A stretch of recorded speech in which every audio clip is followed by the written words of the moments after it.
अस्सलामुअलैकुम, welcome back to another video. Hope you all are doing great. आज हम बनाने जा रहे हैं मकई की रोटी। बहुत से लोग होते हैं जो वैसे तो कुकिंग में बहुत एक्सपर्ट होते हैं, लेकिन उन्हें मकई की रोटी बनानी ही नहीं आती। तो आज मैंने उन लोगों की फरमाइश पर और बहुत से और लोगों की आसानी के लिए सोचा कि क्यों ना मैं मकई की रोटी बनाना सिखा दूँ। तो चलिए हम मकई की रोटी बनाना स्टार्ट करते हैं। सबसे पहले हमने आटा लेना है, उसको छान लेना है। ठीक है, छानना ज़रूर है हमने छन्नी की मदद से। उसके बाद हमने इसमें 2 चुटकी के करीब यानी कि 2 पिंचेस सॉल्ट डाल देना है। आप अपनी मर्ज़ी के अकॉर्डिंग भी डाल सकते हैं। उसके बाद हमने इसको पानी डालते रहना है और गूंदते रहना है। पानी हमने एक साथ बहुत ज़्यादा नहीं डाल देना। जैसे नॉर्मली गंदम का आटा हम गूंदते हैं वैसे ही हमने इसको भी गूंदना है। ये ख्याल रखना है कि बहुत लिक्विड फॉर्म में ना हो। जैसे नॉर्मली गंदम का आटा गूंदते हैं ये वैसे ही होना चाहिए, सॉलिड फॉर्म में। ठीक है, अब हमने इसको अच्छे से मिक्स करते रहना है। जैसे डो भी आप गूंदते हैं या डो बनाते हैं, बिल्कुल वैसे ही हमने इसको भी बनाना है। थोड़ी सी एफ़र्ट आपने करनी है इसको, क्योंकि इसको बॉन्डिंग में इसको जोड़ने में थोड़ी सी प्रॉब्लम हो जाती है। तो आपने बिल्कुल इसी तरीके से इसको काफ़ी देर तक पहले गूंदना है, बिल्कुल मुखिया लगानी है, इसको स्मूथ कर लेना है।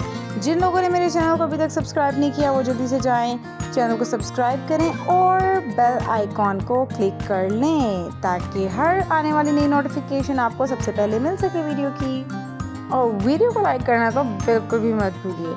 चलें जी, आटा जो है वो तकरीबन गुंद चुका है और इसको अब हमने अपने हाथों की मदद से असेंबल करना है, अरेंज करना है। ठीक है, इकट्ठा हमने इसको थोड़ा थोड़ा प्रेस करते जाना है। 2 मेथड हैं इसको प्रिपेयर करने के। पहला मेथड तो ये है, मैंने इधर शॉपिंग बैग रख दिया। आप कुछ भी इस पर प्लास्टिक बैग रख सकते हैं। इसको बस आपने रख कर पेड़े को प्रेस करते जाना है। ठीक है, हमने नॉर्मली जैसे बेलते हैं रोटी को, गंदम की रोटी को, गंदम के आटे को, उस तरह नहीं करना, क्योंकि ये बहुत ही नाजुक हाथों से हमने इसको करना है, वरना ये रोटी टूट जाएगी।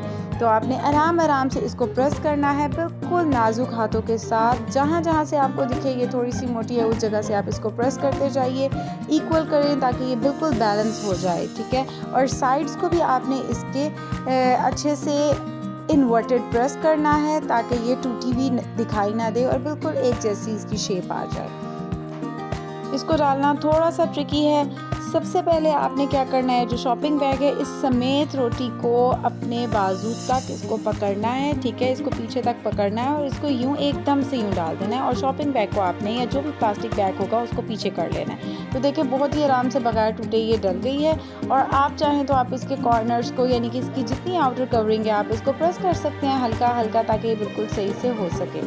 यहाँ मैंने थोड़ा सा ऑयल डाल दिया था साइड्स पर, आप चाहें तो आप स्किप भी कर सकते हैं। इस तरीके से ये बहुत जल्दी बन जाती है। ठीक है, इसको हमने साइड कैसे चेंज करनी है अब आप ये देखिए। पहले थोड़ी देर तक आपने इसको पकते रहना है, यानी कि पकने देना है, और फिर इस तरीके से मैंने इसकी साइड चेंज की है। ये ज़रूर आप देखिए और इसी तरीके से आप इसकी साइड चेंज कीजिए, वरना अगर दूसरे तरीके से जैसे गंदम के आटे की करते हैं तो ये रोटी बिल्कुल ही टूट जाएगी, क्योंकि इसकी एक साइड जब प्रॉपर पूरी पक जाए तब हमने जाकर इसकी साइड चेंज करनी है। ठीक है, और फिर हमने इसको जैसे मैंने भी आपको बताया, एक ट्रे के ऊपर रख दें, एक किसी भी प्लेट के ऊपर रख दें, उससे हमने इसको फ्लिप करना है और फिर ये बहुत अच्छे से पक जाएगी और ख़राब भी नहीं होगी। ठीक है, अब एक तो मेथड हमारे पास ये था रोटी तैयार करने का। दूसरा मेथड है वो कपड़े की मदद से। ये रोटी बिल्कुल तैयार हो चुकी है। इसके बाद अब हम स्टार्ट करेंगे प्रिपेयर करना दूसरी रोटी, जो कि हम कपड़े की मदद से कर रहे हैं। तो इस तरीके से कोई भी आपने रुमाल ले लेना है, कपड़ा ले लेना है, टॉवल ले लेना है, उसको गीला करना है और गीला करने के बाद आपने उसको इसी तरह तरामी में या परात में रख लेना है। आटे का जो पेड़ा था उसी तरीके से हमने लेना है, उसको हाथों में प्रेस करना है थोड़ा थोड़ा करके, और फिर कपड़े में वैसे ही जैसे हमने प्लास्टिक बैग पर प्रेस किया था बिल्कुल एग्जैक्टली सेम तरीका हमने अप्लाई करना है यहाँ भी। ठीक है, हमने इसको प्रेस करते जाना है कि जहाँ से भी हमें ऐसा लगे कि मोटी तरफ है और दूसरी साइड अगर बारीक है तो हमने इक्वल करने के लिए प्रेस करना है। और कॉर्नर्स को भी हमने साथ साथ बैलेंस रखना है। ठीक है, हमने कॉर्नर्स को भी प्रेस करते जाना है, अंदर की तरफ भी और ऊपर से भी हमने डाउनवर्ड प्रेस करना है। तो देखिए बिल्कुल राउंड शेप में ये जो रोटी है बिल्कुल बन चुकी है। अब इसको भी डालने का वही तरीका है।